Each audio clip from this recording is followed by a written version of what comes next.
coisa que me impressiona em pleno ano de 2021 é a existência de pessoas que, francamente, ainda acreditam naquele movimento neo-ateísta, que o pessoal tipo Carl Sagan, pessoal tipo o Richard Dawkins propagou nos anos 2000 e que honestamente foi francamente obliterado e jogado no submundo do debate público. Ninguém mais discute abertamente neo-ateísmo, porque simplesmente esses caras foram refutados e descredibilizados. Mas tem pessoas que ainda acreditam nisso, ainda acreditam naquele mito de que você tem um ateu super racional diante de religiosos que acreditam em coisas sem o menor sentido. Só que aí eu paro pra pensar, são os religiosos mesmo que acreditam em coisas sem sentido? Ou, para começo de conversa, são os ateus? Vamos discutir um pouquinho isso? Primeiro pedindo aqui para você que está me acompanhando, para curtir, compartilhar, se inscrever, ligar aí o sininho para ser notificado das minhas atualizações. Então, esse pessoal ateu, ele vive falando que são racionais, são lógicos, que acreditam no método empírico da análise dos fatos. Mas você já parou para analisar a quantidade de besteiras que grandes páginas de neoateísmo ou de vários neoateus ficam compartilhando? Primeiro, as inverdades históricas absolutamente inverossímeis. Por exemplo, se eu chegasse para você e contasse uma história de que eu namoro 500 mulheres ao mesmo tempo, você vai achar que é mentira. Por quê? Não é que seja uma impossibilidade completa, mas porque é uma parada um pouco absurda, é um negócio completamente fora do normal, é difícil de fazer. É difícil de se chegar até isso. Da mesma forma, se eu acusasse todos os meus opositores, por exemplo, que eu acusasse todo comunista de acreditar em unicórnios, vocês iam falar, não, você está querendo fazer uma falsa acusação para descredibilizar os comunistas, mas essa história de que todo comunista acredita em unicórnios é uma mentira. Contudo, porém, todavia, os neoateístas constantemente tentam te sugerir umas ideias completamente estúpidas acerca do que a Igreja Católica acreditava. Exemplo claro, pode ser visto no meu vídeo passado, que é o Alexandre Porto, que estava divulgando que a Igreja Católica estava matando gatinhos, porque gatinhos eram satânicos. É sério, a primeira coisa que você vai pensar é, será que isso é verossímil? Será que durante toda a história, 2000 anos de cristandade, algumas das pessoas mais poderosas do planeta, reis, imperadores, intelectuais, cientistas, eles realmente eram tão burros de achar que gatos eram entes satânicos? Então, subitamente, essa mesma pessoa muda de ideia. Sem ter um debate frontal acerca disso, acerca dos gatos serem ou não satânicos, onde está esse debate? Onde estão essas coisas? Onde estão esses documentos? Onde estão essas provas? Obviamente não existe, é completamente verossímil. E você pode ver, por exemplo, que a mesma coisa se estende sobre outros aspectos. Tem uma imagem viral que é compartilhada pelos ateus, de um padre da Idade Média fazendo discurso de condenação aos pecados. Ah, você não deve ser um pecador, você tem que remediar a sua vida. Aí no final aparece um quadro. Esse homem era canhoto. Os caras acreditam, meu irmão, que na Idade Média os padres estavam sem nada para fazer e diziam que ser canhoto era coisa do diabo. Sério, você parou pra imaginar o quão estúpido é o cara achar que alguém acha isso e não perceber que isso é obviamente uma difamação?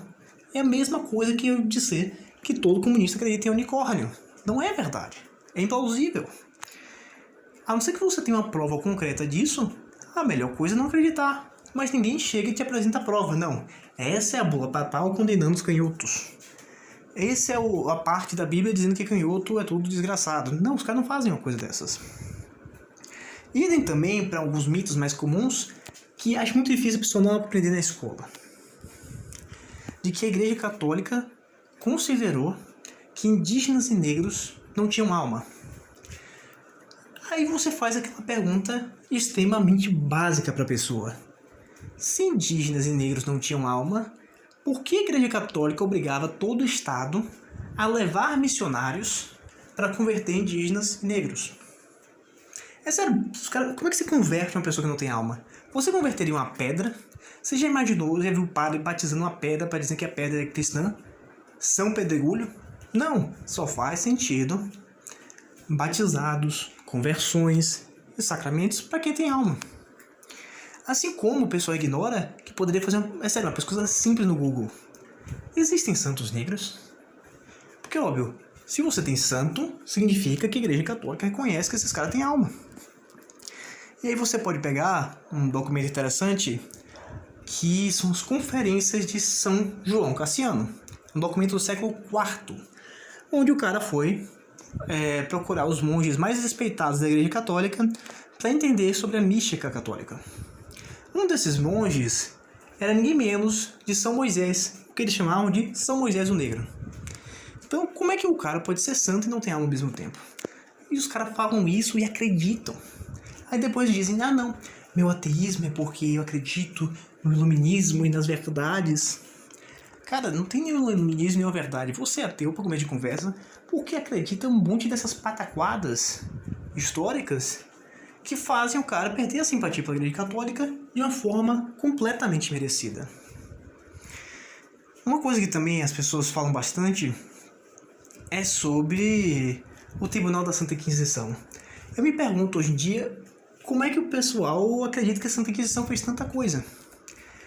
Você fala de números estrondosos que a Inquisição matou milhões e milhões de pessoas, sendo que nem deveria ter nascido tantas pessoas assim. São números sempre escabrosos, tipo 9 milhões, 2 milhões. Pô, parece que tinha estrutura para isso. Assim como os caras falam como se a Igreja Católica tivesse poder absoluto sobre a Europa, num tempo em que você não tinha comunicações avançadas.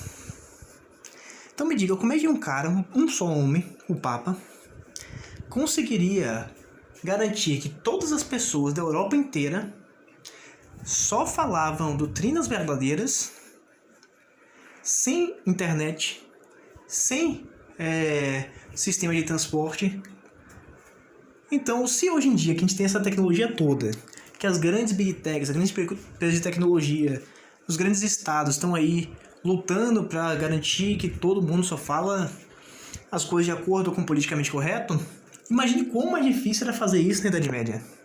Então era muito fácil naquela época o cara ter liberdade para falar qualquer besteira sobre religião e passar impune. Claro, não quer dizer que não existiram pessoas que foram declaradas hereges, mas esse controle é muito solto. Você tem casos muito espaçados, e até mesmo quando o caso era referido à Santa Inquisição, a maior chance era que no meio do caminho o cara fosse inocentado da acusação. Porque a Santa Inquisição, eu tive que contar para que a Santa Inquisição existia. Santa Inquisição, obviamente, é um fenômeno variado, que vários países diferentes tiveram inquisições diferentes, não é um fenômeno muito unificado, como as pessoas fazem parecer crer, mas ela existe porque os estados nacionais, eles queriam linchar algumas pessoas, e a Igreja Católica falou, não, você não vai linchar essas pessoas com a heresia sem que eu cheque se antes elas são hereges.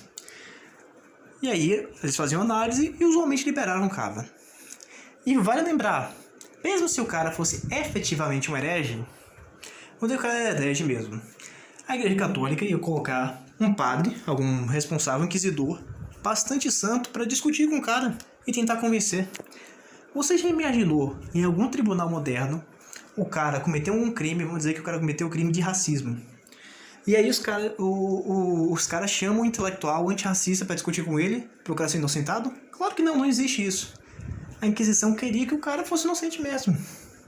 Queria que o cara se emendasse de suas faltas e dava uma penitência para ele depois, que é como funciona a Constituição Católica. Então, as pessoas sempre acreditam. O ateu propaga tantas mentiras, mas tantas mentiras, tantas coisas são inverossímeis, que não vencem a análise histórica dos livros mais famosos, dos livros mais básicos. Que me pergunto, dá para classificar esse tipo de pensamento como racional? Dá para classificar esse pessoal como os iluminados em detrimento da maioria religiosa? Ou esses caras simplesmente são frutos de um emburrecimento sistemático que vem de uma falha do nosso sistema educacional? A minha resposta eu acho que vocês já devem ter entendido, baseado em todos esses fundamentos aqui expostos. E com isso, eu concluo esse vídeo. Se você curtiu esse vídeo, por favor, curta, compartilhe, se inscreva no canal. Se você não gostou, também pode se manifestar. Deixa um comentário, quem sabe eu não posso te dar uma resposta, seja em vídeo, seja no próprio comentário. Muito obrigado pela atenção e até a próxima.